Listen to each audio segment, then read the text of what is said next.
सर्द मौसम था, हड्डियों को कपकपा देने वाली ठंड। शुक्र था ऑफिस का काम कल ही निबट गया था। चंडीगढ़ से उसका नैनीताल आना सार्थक हो गया था। बॉस निश्चित ही उससे खुश हो जाएंगे। रोशन खुद को काफी हल्का महसूस कर रहा था। माता पिता की वह इकलौता लड़का था। उसके अलावा 2 छोटी बहनें थीं। पिता नौकरी से रिटायर थे। बेटा होने के नाते घर की जिम्मेदारी उसे ही निभानी थी। वह बचपन से ही महत्वाकांक्षी रहा है। मल्टीनेशनल कंपनी में उसे जॉब पढ़ाई खत्म करते ही मिल गई थी। आकर्षक व्यक्तित्व का मालिक तो वह था ही, बोलने में भी उसका जवाब नहीं था। लोग जल्दी ही उससे प्रभावित हो जाते थे। कई लड़कियों ने उससे दोस्ती करने की कोशिश की, लेकिन अभी वह इन सब पचड़ों में नहीं पड़ना चाहता था। रोशन ने सोचा था नैनीताल में उसे 2 दिन लग जाएंगे, लेकिन यहाँ तो 1 दिन में ही काम निबट गया। क्यों न कल नैनीताल घूमा जाए। रोशन मजे से गर्म कंबल में सो गया। अगले दिन वह नैनीताल की माल रोड पर खड़ा था, लेकिन पता चला आज वहां टैक्सी व ऑटो की हड़ताल है। ऑफ, इस हड़ताल को भी आज ही होना था। रोशन अभी सोच में पड़ा ही था कि एक टैक्सी वाला उसके पास कानों में फुसफुसाया, साहब कहाँ जाना है? अरे भाई, नैनीताल घूमना था, लेकिन इस हड़ताल को भी आज होना था। कोई दिक्कत नहीं साहब, अपनी टैक्सी है ना। इस हड़ताल के चक्कर में अपनी वोट लग जाती है। सर जी, हम आपको घुमाने ले चलते हैं, लेकिन आपको एक मैडम के साथ टैक्सी शेयर करनी होगी। वे भी नैनीताल घूमना चाहती हैं। आपको कोई दिक्कत तो नहीं? ड्राइवर बोला। कोई चारा भी तो नहीं? चलो, कहाँ है टैक्सी? ड्राइवर ने दूर खड़ी टैक्सी के पास खड़ी लड़की की ओर इशारा किया।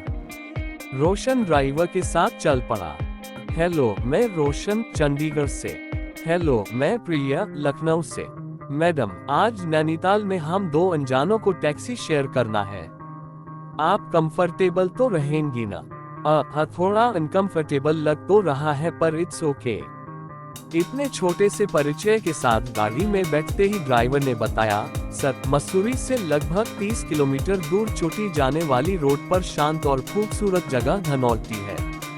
आज सुबह से ही वहाँ बर्फबारी हो रही है। क्या आप लोग वहां जाकर बर्फ का मजा लेना चाहेंगे? मैंने एक प्रश्नवाचक निगाह प्रिया पर डाली तो उसकी भी निगाह मेरी तरफ ही थी। दोनों की मौन स्वीकृति से ही मैंने ड्राइवर को चोटी चलने को हाँ कह दिया।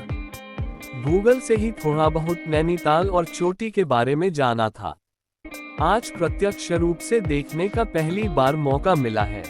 मन बहुत ही कुतूहल से भरा था।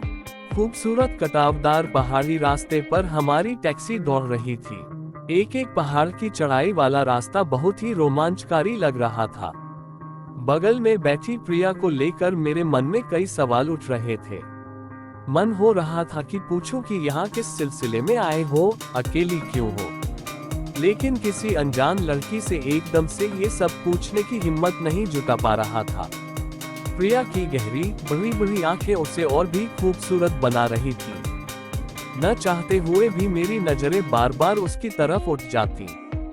मैं और प्रिया बीच बीच में थोड़ा बातें करते हुए मसूरी के अनुपम सौंदर्य को निहार रहे थे। हमारी गाड़ी कब एक पहाड़ से दूसरे पहाड़ पर पहुंच गई, पता ही नहीं चल रहा था। कभी भी जब गाड़ी को हल्का सा ब्रेक लगता और हम लोगों की नजरें खिड़की से नीचे जाती तो गहरी खाई देखकर दोनों की सांसें थम जाती। लगता कि जरा सी चूक हुई तो बस काम तमाम हो जाएगा। जिंदगी में आदमी भले कितनी भी ऊंचाई पर क्यों न हो, पर नीचे देखकर गिरने का जो डर होता है, उसका पहली बार एहसास हो रहा था। अरे भाई ड्राइवर साहब, धीरे, जरा संभल कर, प्रिया मौन तोड़ते हुए बोली। मैडम, आप परेशान मत होइए, गाड़ी पर पूरा कंट्रोल है मेरा। अच्छा सर जी, यहाँ थोड़ी देर के लिए गाड़ी रोकता हूँ। यहाँ से चारों तरफ का काफी सुंदर दृश्य दिखता है। बचपन में पढ़ते थे कि नैनीताल पहाड़ों की रानी कहलाती है। आज वास्तविकता देखने का मौका मिला। गाड़ी से बाहर निकलते ही हाड़ कंपा देने वाली ठंड का एहसास हुआ। चारों तरफ से धुएं जैसे उड़ते हुए कोहरे को देखने से लग रहा था मानो हम बादलों के बीच खड़े होकर आंख में चौली खेल रहे हों। दूरबीन से चारों तरफ नजर दौड़ाई तो सोचने लगे कहाँ थे हम और कहाँ पहुँच गए। अभी तक शांत सी रहने वाली प्रिया धीरे से बोल उठी, इस ठंड में यदि एक कप चाय मिल जाती तो अच्छा रहता। चलिए, पास में ही एक चाय का स्टॉल दिख रहा है, वहीं चाय पी जाए, मैं प्रिया से बोला। हाथ में गरम दस्ताने पहनने के बावजूद चाय के प्याले की थोड़ी सी गर्माहट भी काफी सुकून दे रही थी। नैनीताल के अप्रतिम सौंदर्य को अपने अपने कैमरों में कैद करते हुए जैसे ही हमारी गाड़ी चोटी के नजदीक पहुंचने लगी, वैसे ही हमारी बर्फबारी देखने की आकुलता बढ़ने लगी। चारों तरफ देवदार के ऊंचे ऊंचे पेड़ दिखने लगे थे जो बर्फ से आच्छादित थे। पहाड़ों पर ऐसा लगता था जैसे किसी ने सफेद चादर ओढ़ा दी हो। पहाड़ एकदम सफेद लग रहे थे। पहाड़ों की ढलान पर काफी फिसलन होने लगी थी। बर्फ गिरने की वजह से कुछ भी साफ साफ नहीं दिखाई दे रहा था। कुछ ही देर में ऐसा लगने लगा मानो सारे पहाड़ों को प्रकृति ने सफेद रंग से रंग दिया हो। देवदार के वृक्षों के ऊपर बर्फ जमी पड़ी थी जो मोतियों की तरह अप्रतिम आभा बिखेर रही थी। गाड़ी से नीचे उतरकर मैं और प्रिया भी गिरती हुई बर्फ का भरपूर आनंद ले रहे थे। आसपास अन्य पर्यटकों को भी बर्फ में खेलते कूदते देख बड़ा मजा आ रहा था। सर, आज यहाँ से वापस लौटना मुमकिन नहीं होगा। आप लोगों को यहीं किसी गेस्ट हाउस में रुकना पड़ेगा, टैक्सी ड्राइवर ने हमें सलाह दी। चलो, ये भी अच्छा है। यहाँ के प्राकृतिक सौंदर्य को और अच्छी तरह से एंजॉय करेंगे, ऐसा सोचकर मैं और मनामी गेस्ट हाउस बुक करने चल दिए। सर, गेस्ट हाउस में इस वक्त एक ही कमरा खाली है। अचानक बर्फबारी हो जाने से यात्रियों की संख्या बढ़ गई है। आप दोनों को एक ही रूम शेयर करना पड़ेगा, ड्राइवर ने कहा। क्या रूम शेयर? दोनों की निगाहें प्रश्न भरी होकर एक दूसरे पर टिक गईं। कोई और रास्ता न होने से फिर मौन स्वीकृति के साथ अपना सामान गेस्ट हाउस के उस रूम में रखने के लिए कह दिया। गेस्ट हाउस का वह कमरा खासा बड़ा था। डबल बेड लगा हुआ था। इसे मेरे संस्कार कह लो या अंदर का डर। मैंने प्रिया से कहा, ऐसा करते हैं, बेड अलग अलग कर बीच में टेबल लगा लेते हैं। प्रिया ने भी अपनी मौन सहमति दे दी। हम दोनों अपने अपने बेड पर बैठे थे। नींद ना मेरी आंखों में थी ना प्रिया की। प्रिया के अभी तक के साथ से मेरी उससे बात करने की हिम्मत बढ़ गई थी। अब रहा नहीं जा रहा था, बोल पड़ा, तुम यहाँ अकेले नैनीताल क्या करने आए हो? प्रिया भी शायद अब तक मुझसे सहज हो गई थी। बोली, मैं नोएडा में रहती हूँ। अच्छा, नोएडा में कहाँ? सेक्टर 24। अरे, व्हाट ए कोइंसिडेंट। मेरा एक फ्लैट भाई पर है। मैंने हाल ही में पढ़ाई कंप्लीट की है। 3 और छोटी बहनें हैं। पापा रहे नहीं, मम्मी के कंधों पर ही हम बहनों का भार है। सोचती थी जैसे ही पढ़ाई पूरी हो जाएगी, मम्मी का भार कम करने की कोशिश करूंगी, लेकिन लगता है अभी वह वक्त नहीं आया। नोएडा में जॉब के लिए इंटरव्यू दिया था। उन्होंने सेकंड इंटरव्यू के लिए मुझे नैनीताल भेजा है। वैसे तो मेरा सिलेक्शन हो गया है, लेकिन कंपनी के टर्म्स एंड कंडीशंस मुझे ठीक नहीं लग रही। समझ नहीं आ रहा क्या करूं। इसमें इतना घबराने या सोचने की क्या बात है? जॉब पसंद नहीं आ रही तो मत करो।